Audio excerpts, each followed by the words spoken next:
Video सुनने वाले सभी भाई बहन को प्रभु यीशु स्वर्गीय आशीष दे, आमीन।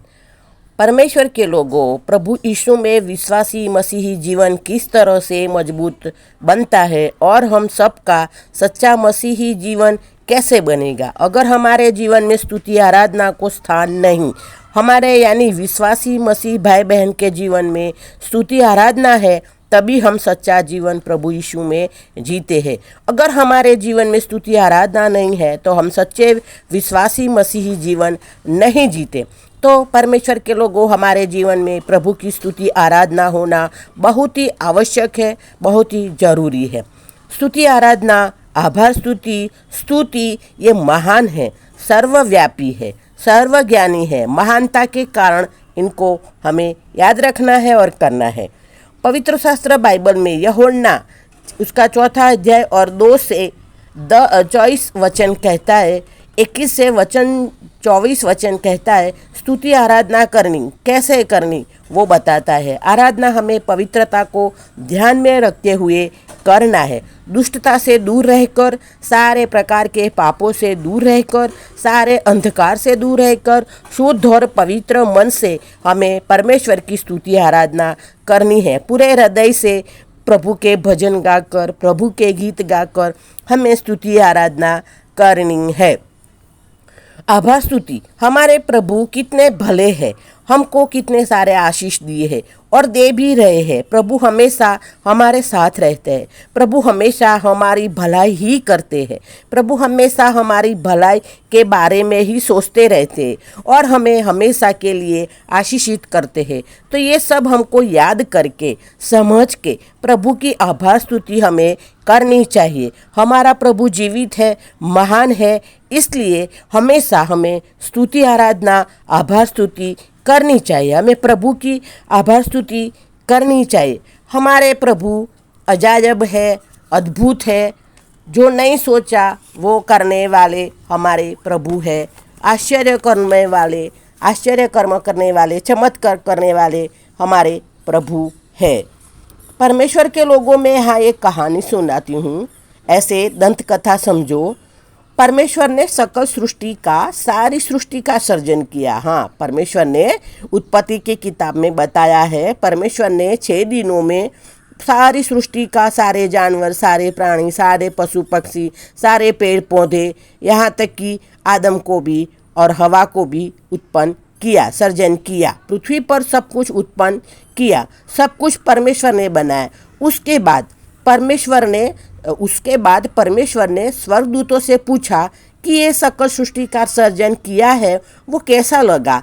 सारे स्वर्गदूतों में से एक स्वर्गदूत ने परमेश्वर को कहा, आपके सर्जन में सब कुछ बहुत ही बढ़िया है, लेकिन आपके सर्जन में एक चीज़ की कमी है। स्वर्गदूत ने परमेश्वर को कहा, स्तुति आराधना। हाँ, स्तुति आराधना की कमी है। स्तुति आराधना को अगर शामिल किया जाए, स्तुति आराधना इंक्लूडिंग किया जाए, तो परमेश्वर ने सृष्टि के सर्जन में स्तुति आराधना शामिल की। हवा जब जोर से आती है तो उसकी भी हमें आवाज़ आती है ना। हवा की आवाज़ में हमें संगीत सुनाई देता है। टिप टिप टिप बारिश की आवाज़ आती है। जब बारिश होती है तो बारिश की भी आवाज़ आती है और बारिश में भी हमें संगीत सुनाई देता है। समुद्र की लहरों में भी संगीत सुनाई देता है। समुद्र की लहरें ऊपर उठती है, नीचे होती है तो आवाज़ आती है। बारिश के मौसम में बिजली कड़कती है तो उसमें भी आवाज़ आती है, संगीत सुनाई देता है। इस तरह परमेश्वर ने सृष्टि के सर्जन में आवाज़ यानी संगीत भी उत्पन्न कर दिया। ये नेचुरल संगीत, नेचुरल प्रभु परमेश्वर ने उत्पन्न किया संगीत हमें सुनने को मिलता है। पवित्र शास्त्र बाइबल में गीत शास्त्र 148 अध्याय बताता है, दरेक चीज, छोटे बड़े वृक्षों, सारे पशु पक्षियों, सारे प्राणियों, सूर्य चंद्र, सारे ग्रह सब प्रभु की स्तुति आराधना करते हैं। पृथ्वी ऐसे वातावरण से घिरी हुई है, स्वर्ग स्तुति आराधना से घिरा हुआ है। स्तुति आराधना वातावरण तैयार करती है। बाइबल हमें बताती है कि हजारों जीभों से हम प्रभु की स्तुति गाए। परमेश्वर के लोगों, पवित्र शास्त्र बाइबल में यूहन्ना 4 में प्रभु यीशु एक समरूनी स्त्री के साथ बात करते हैं। प्रभु सच्चे मन से स्तुति आराधना करने वालों को सच्चाई से, खराई से, आत्मिक तरीके से, पूरे हृदय से भजन करने वाले को परमेश्वर ढूंढते हैं और इस तरह स्तुति आराधना करने वाले को प्रभु जरूर अवश्य मिलेंगे। प्रभु की स्तुति आराधना हमें हमेशा के लिए करनी रही। परमेश्वर ने आदम और हवा को भी विश्रामवार दिया था ना। परमेश्वर ने आदम और हवा को भी विश्रामवार दिया, रविवार। लेकिन बाइबल में पुराने नियम में उस दिन को शनिचर यानी शनिवार कहते हैं। दिन में हमें 6 दिन हमें काम करना है और 7वें दिन हमें प्रभु की स्तुति आराधना करनी है। आदम और हवा को 7वां दिन स्तुति आराधना करने के लिए दिया। बाइबल में मत्ती की किताब 15 और 7 इस वचन में प्रभु कहते हैं कि फोकट यानी दिखावे की भक्ति करने वाले की बात करते हैं। यहाँ पर दिखावा करते हैं, फोकट भक्ति करते उनकी बात करते हैं। प्रभु कहते हैं, हे ढोंगियों ढोंगी होठों से मेरी फोकट और दिखावे की भक्ति करते हैं, ऐसे मत करो। बाइबल में यशाया नबी ने कहा, आप लोग प्रभु को सम्मान देते हो लेकिन अपने हृदय में प्रभु को स्थान नहीं देते। प्रभु की भक्ति करते हो लेकिन अपने जीवन में प्रभु का स्थान नहीं होता है। तो इस तरह की भक्ति सच्ची भक्ति नहीं है। प्रभु शास्त्रियों और फरीसियों की बात करते हैं, ये सारे अगुवे की बात करते हैं। ये लोग दिखावा करते हैं कब्र की तरह। कब्र बाहर से तो अच्छी लग रही है, सफ़ेद लग रही है, लेकिन अंदर गंदगी है। ऐसे प्रभु को होठों से सम्मान देते हैं, दिखावा करते हैं, लेकिन हृदय में प्रभु का स्थान नहीं है। बाहर से दिखावा करना ऐसे भक्ति नहीं होती है। सबको लगता है कि आत्मिक भक्ति है, लेकिन आत्मिक भक्ति नहीं होती, सिर्फ दिखावा होता है। हमें फोकट की, दिखावे की भक्ति नहीं करनी है और हमारे हृदय में प्रभु का, ईश्वर का स्थान होना चाहिए। बाइबल में दाऊद राजा कहते हैं कि मैं तेरे वचन के लिए तेरी स्तुति आराधना करता हूँ।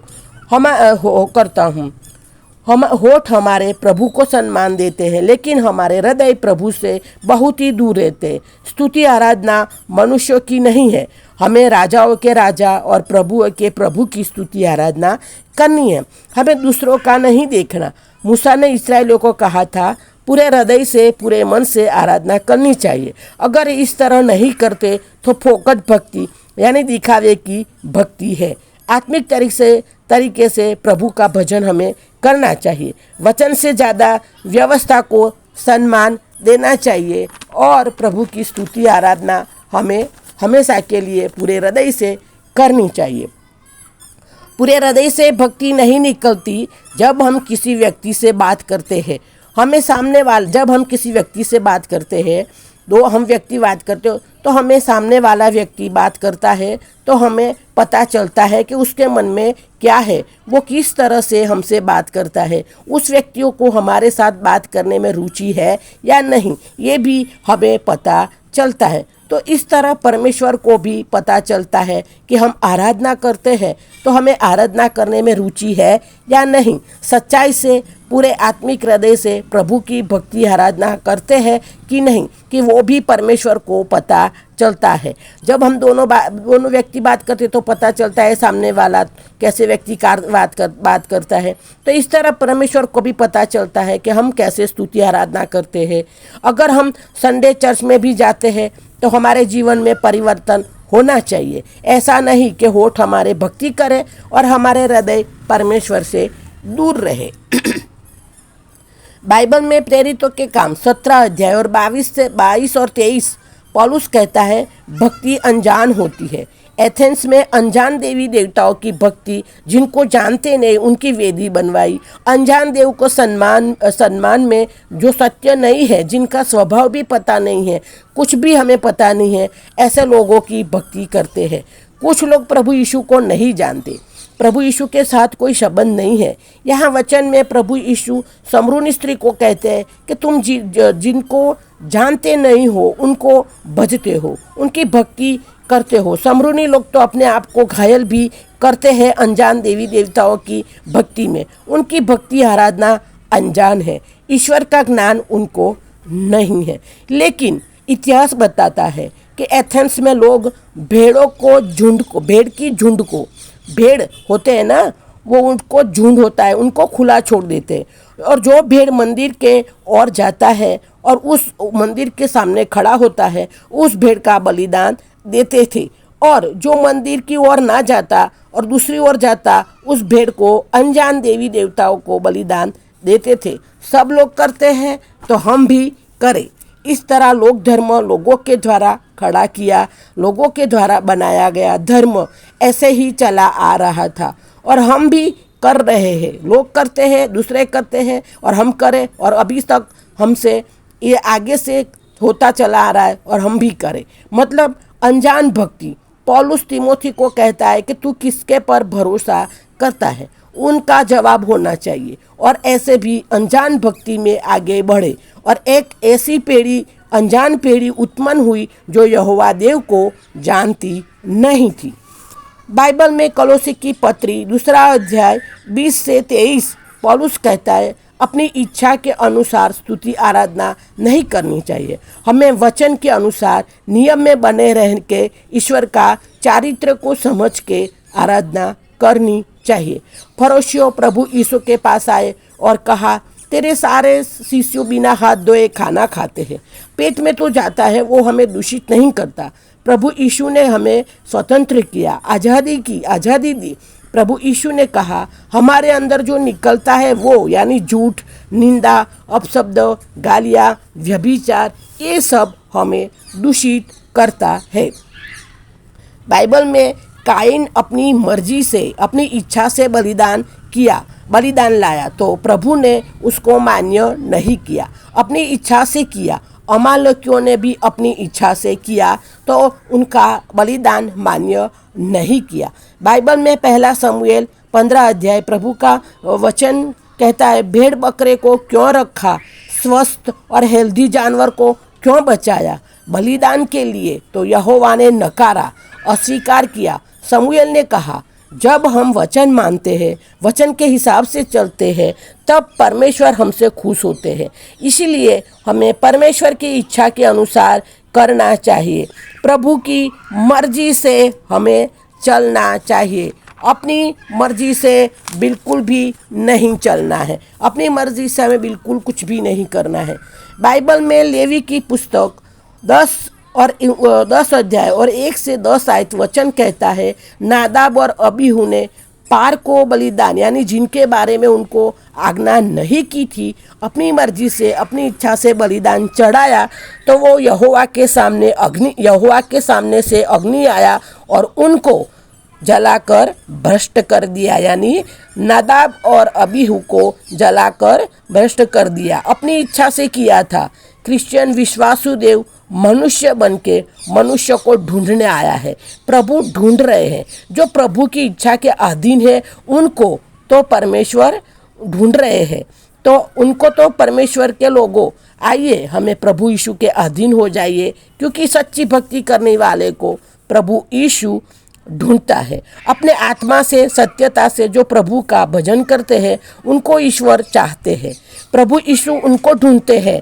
जैसे हरनी तड़पती है पानी के लिए, वैसे ही मेरी आत्मा तड़पती है प्रभु यीशु के लिए। विधियाँ काफ़ी नहीं है, सच्चे दिल से भजन करने वाले पहाड़ पर नहीं, कहीं भी भजन करते हैं। सच्चे मन से भजन करने वाले कहीं भी भजन करते हैं, आत्मिक तरीके से, आत्मा से भजन करते हैं। तब दैविक चीज़ों का सम्मान नहीं है। हमारा मन प्रभु पर है, प्रभु पर की बातों पर हमें मन लगाना चाहिए, प्रभु के वचनों पर हमें मन लगाना चाहिए। सच्चाई से भजन करने वाले को प्रभु यीशु ढूंढते हैं, परमेश्वर ढूंढते हैं। आज के दिनों में चालू चर्च में भक्ति सभा चल रही है, वचन पढ़ रहे हैं, प्रभु के स्तुति आराधना हो रहे हैं, लेकिन फिर भी कुछ लोग मोबाइल की घंटी बजते हैं तो तुरंत फ़ोन उठाते हैं और बाहर जाते हैं और प्रार्थना और तुरंत बात करते हैं मोबाइल से। जब सत्य की पहचान होती है, ईश्वर की पहचान होती है, तब पता चलता है। इसीलिए प्रभु को सम्मान देना, आदर देना चाहिए। ये प्रभु जीवते, प्रभु परमेश्वर की स्तुति आराधना होती है और हम मोबाइल उठा के बात करते हैं। ऐसे हमें नहीं करना है, क्योंकि हमारा परमेश्वर जीवित परमेश्वर है। उनको हमें आदर सम्मान सच्चे दिल से देना है। परमेश्वर के लोगों, जब हम किसी गवर्नमेंट ऑफिसर यानी या किसी कलेक्टर की, किसी कमिश्नर की ऑफिस में जाते हैं तो वहाँ साफ लिखा होता है कि स्विच ऑफ द मोबाइल, वहाँ मोबाइल अलाउ नहीं है। तो कैसे हम फ़ोन ही वहाँ पर लेके नहीं जाते हैं? अगर जाते हैं तो हम कैसे स्विच ऑफ कर देते हैं? तो जैसे हम गवर्नमेंट ऑफिसर को इतना मान सम्मान देते हैं, है ना, फ़ोन नहीं उठाते, उनको स्विच ऑफ कर देते हैं, तो सोचो ईश्वर का सम्मान कहाँ है? हाँ, ईश्वर का सम्मान कहाँ? जब गवर्नमेंट ऑफिसर यानी अधिकारी को हम मोबाइल स्विच ऑफ करके, मोबाइल बंद करके सम्मान देते हैं, और चर्च में हम ऐसा करते हैं? नहीं करते, तुरंत फ़ोन उठाते हैं, बाहर जाके बात करते हैं। तो परमेश्वर के लोगों, ये प्रभु का अपमान है। तो ऐसे हमें नहीं करना है। कुछ भी हो, हमें प्रभु की स्तुति आराधना में थोड़ा तो धैर्य रखना चाहिए। प्रभु का टाइम होना चाहिए और हमें मोबाइल नहीं उठाना चाहिए। अभी मैं आपसे विनती करती हूँ सुनने वालों को कि अभी आप कभी भी कहीं भी चर्च में हो या कहीं भी स्तुति आराधना में हो, मोबाइल की घंटी बजती है तो हमें मोबाइल को नहीं उठाना है। परमेश्वर के लोगों, मैं भी ऐसे ही करती हूँ। मैं ऐसे नहीं कि मैं आपको ही बोल रही हूँ, मैं भी चर्च में मेरा फ़ोन की घंटी कभी बजती नहीं है। अगर बजती है तो भी मैं उठाती नहीं हूँ। और मैं घर में भी स्तुति आराधना करती हूँ तो मैं फ़ोन नहीं उठाती हूँ जब तक मेरी स्तुति आराधना पूरी ना हो। तो परमेश्वर के लोगों, हमें भी हमारे प्रभु को ऐसे आदर सम्मान देना है। तो हमारे प्रभु का सम्मान कहाँ? जब हम चर्च में फ़ोन उठाते हैं और अधिकारी ऑफिस, गवर्नमेंट ऑफिसर का ऑफिस में हम फ़ोन नहीं उठाते और चर्च में तुरंत हम फ़ोन उठाते हैं, तो प्रभु का सम्मान कहाँ? सच्चाई से भक्ति करने वालों को प्रभु यीशु ढूंढते हैं। इसीलिए आत्मा से, सत्यता से प्रभु का भजन हमें करना चाहिए। यरूशलेम का मंदिर जो आराधना का रूप बदल दिया, यरूशलेम के मंदिर में व्यापार चल रहा था, कबूतरों को बेचा जा रहा था, फिर यीशु ने हंटर लिया। मेरे को तो लगता है कईयों को मारा भी होगा। प्रभु यीशु ने हंटर लिया और कहा, मेरा घर प्रार्थना का घर कहते हैं और तुमने लुटारू का घर बनाया है। ऐसा कह के प्रभु यीशु ने जो मंदिर में था वो सब उल्टा कर दिया, बाजट को उल्टा कर दिया और सारे लोगों को बाहर निकाल दिया। यरूशलेम के मंदिर को प्रभु ने, परमेश्वर ने प्रार्थना का घर कहा और प्रार्थना का घर बनाया।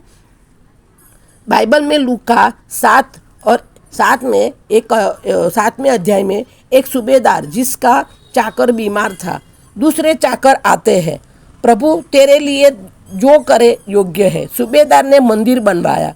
वो विदेशी था, उसने फिर भी सभा स्थान बनवाया।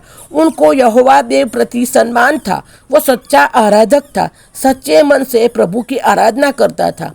प्रभु तूने उसके लिए इतना किया, वो काफ़ी है। उसके चाकर को ठीक किया। प्रभु यीशु शब्द बोले और घर पे सूबेदार का चाकर ठीक हुआ, उसको चंगाई मिली। लेकिन वो सूबेदार कैसा था? विदेशी होते हुए भी प्रभु को जानता था, प्रभु की सच्चे मन से आराधना करता था। उसने सभा स्थान बनवाए थे, प्रभु के लिए मंदिर बनवाए थे।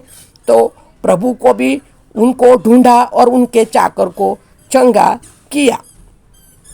बाइबल में प्रेरितों के काम 10 अध्याय कर्नेलियस प्रभु से डरने वाला व्यक्ति था।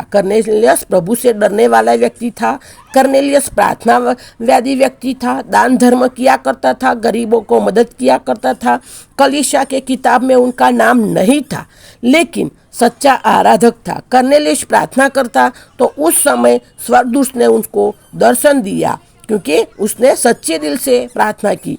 कर्नेलियस को प्रभु मिलते हैं। कर्नेलियस को प्रभु ने सुसमाचार सुनाया, क्योंकि वो सुसमाचार नहीं जानता। सोचो, कर्नेलियस कैसे जानता नहीं था, लेकिन फिर भी प्रभु की पूरे मन से स्तुति आराधना करता था। तो स्वर्गदूत ने उसको दर्शन दिया और प्रभु ने उनको सुसमाचार सुनाया।